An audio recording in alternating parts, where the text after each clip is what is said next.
اور بعض اوقات کسی دوسرے بندے نے بھی کوئی بات کہی ہے، اس کو آگے آپ نے کنوے کرنا ہے، تو اس کی بات کو ریفرنس کے طور پر چند لفظ بول کر پھر آپ اس کی بات کو ایز اٹ از کوٹس کے اندر انورٹڈ کامرس کے اندر بات آگے پہنچا دیتے ہیں. تو یہ ایک ڈائریکٹ میتھڈ ہے.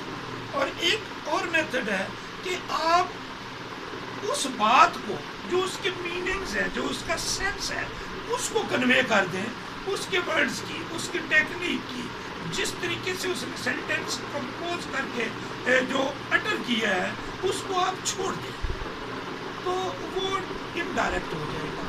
Direct and indirect. تو یہ ٹیکنیک جاننا بھی ضروری ہے، کیونکہ ہر وقت جو ہمیں لینگویج کے یوز کرنے میں معاملات آتے ہیں اس میں ان چیزوں کو بھی سیکھنا ضروری ہوتا ہے. پھر چوتھی ٹیکنیک ہے پارٹس آف اسپیچ. ایک سینٹینس جو ہے اس کے اندر 3 4 5 6 ورڈز یوز ہو رہے ہوتے ہیں. وہ ورڈز آپ ایک پراپر آرڈر میں ہوتے ہیں. ان کو آرڈر اگر آپ چینج کر دیتے ہیں تو وہ اس کا میننگ جو ہے بعض اوقات تو سینٹینس میننگ لیس ہو جاتا ہے، بعض اوقات میننگز جو ہے وہ چینج ہو جاتے ہیں. جس چیز پر آپ سٹریس دینا چاہتے ہیں وہ سٹریس وہاں سے کسی دوسری طرف شفٹ ہو جاتا ہے.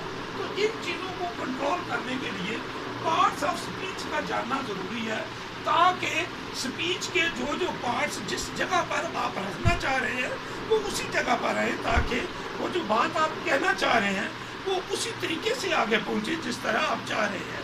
اگر پارٹس آف اسپیچ آپ کو کلیئر نہیں ہے اور اس کی کلیئرٹی نہیں ہے، اس کی پوزیشن کی کلیئرٹی نہیں ہے، تو پھر سینٹینس میننگ لیس بھی ہو سکتا ہے، یا وہ میننگز جو آپ آگے کنوے کرنا چاہتے ہیں وہ رہ جاتے ہیں. ان پارٹس آف اسپیچ کو ریگولیٹ کرنے کے لیے پنکچویشنز ہوتی ہیں. تو بیسیکلی لینگویج ساری کی ساری جو ہے، کیونکہ مدر ٹنگ جو ہے وہ ہم ڈائریکٹ میتھڈ سے سیکھتے ہیں، کوئی یہ چیزیں ہمیں سکھاتا نہیں ہے. براہ راست ڈائریکٹلی ہماری کریکشن ہو رہی ہوتی ہے. اور ایک بچہ جو ہے وہ 1 سال سننے کے بعد 1 سال کے بعد ایک لفظ بولنا شروع کرتا ہے. سننا اور بولنا ہے، سننا اور بولنا ہے.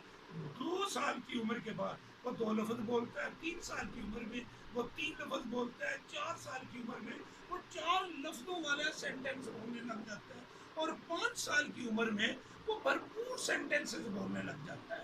اور اگر اس کو باقاعدہ سسٹم میں، لرننگ میں، ایک رسمی تعلیم میں، ایک کنونشنل ایجوکیشن سسٹم میں ڈال دیا جائے تو اس کی یہ لرننگ کی سپیڈ اتنی زیادہ بڑھ جاتی ہے کہ اس کی زبان جو ہے وہ عام ایک جو لے مین ہے اس سے اس کی زبان جو ہے بہت زیادہ ریفائن ہو جاتی ہے.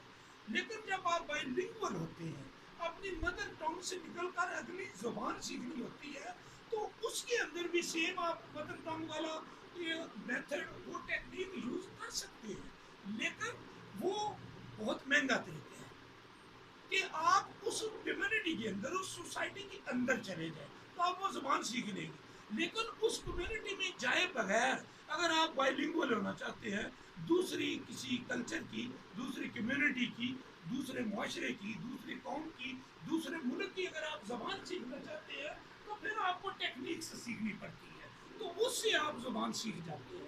تو یہ پنکچویشن جو ہے یہ اس کو ریگولیٹ کرتی ہیں پورے سینٹینس کے اندر مختلف فریزز کو، کہ کون سا ورڈ، کون سی فریز، کون سا آپ جو کنوٹیشن ہے جو آپ بات کہنا چاہتے ہیں اس کو کس کے ساتھ لنک کرنا چاہتے ہیں.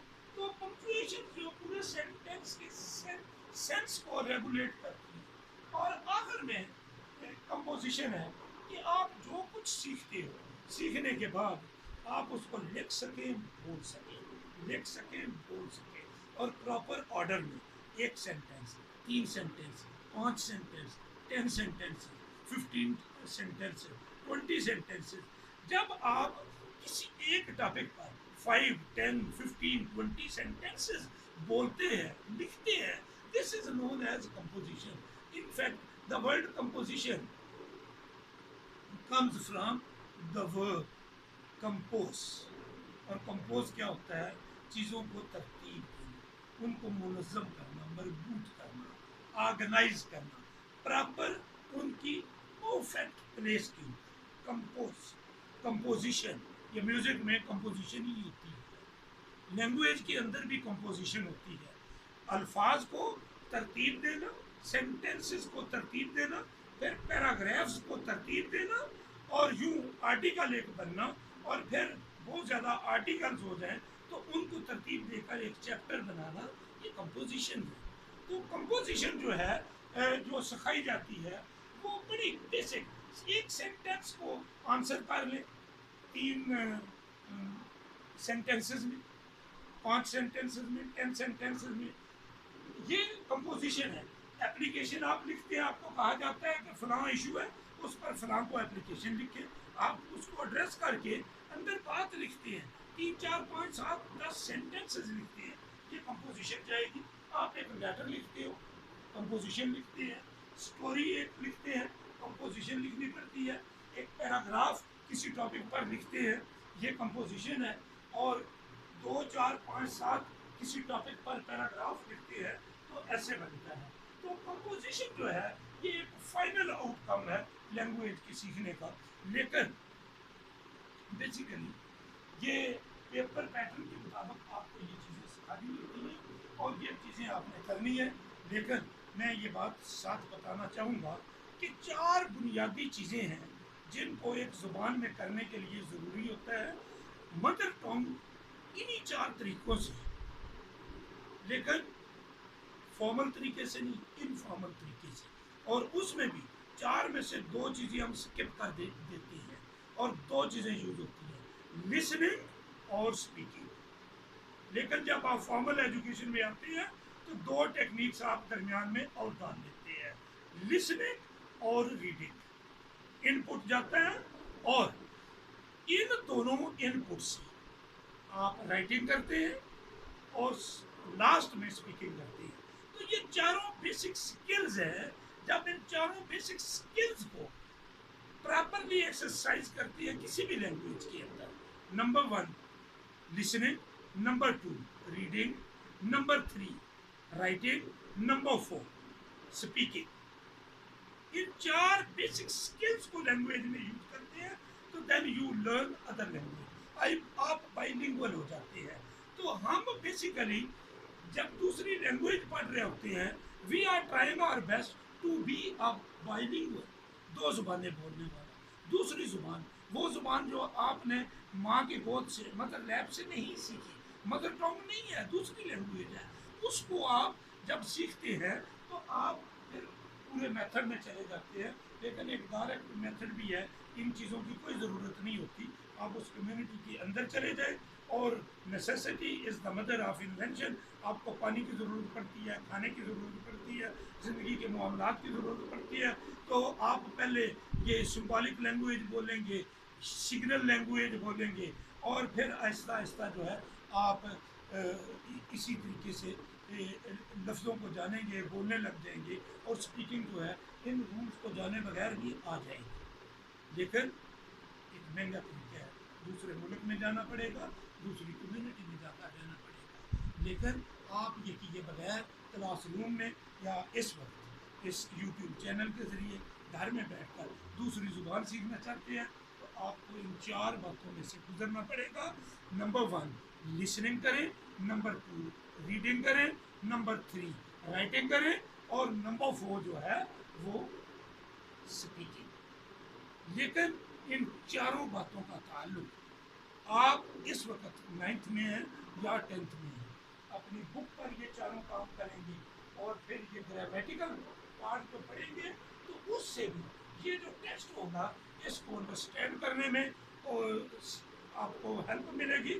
اور اس سے آپ الٹیمیٹ جو ٹارگٹ ہے کہ دوسری لینگویج آپ بولنے لگ جائیں، دوسری لینگویج میں انڈرسٹینڈ کرنے لگ جائیں، اور اپنا معافی ضمیر what you think, what you imagine, جو کچھ بھی آپ غور و فکر کرتے ہیں اس کو دوسری زبان میں آپ بول سکیں، یہ آپ سیکھتے ہیں. اور کہا یہ جاتا ہے کہ زبان اس وقت آپ سیکھ جاتے ہیں جب آپ خواب اس زبان میں دیکھنے لگ جاتے ہیں. Thank you very much. So nice of you. خدا حافظ. اور اگلی ویڈیو میں ملیں گے اور ہم گرامر کا حصہ انشاءاللہ شروع کریں گے۔ السلام علیکم ورحمۃ اللہ۔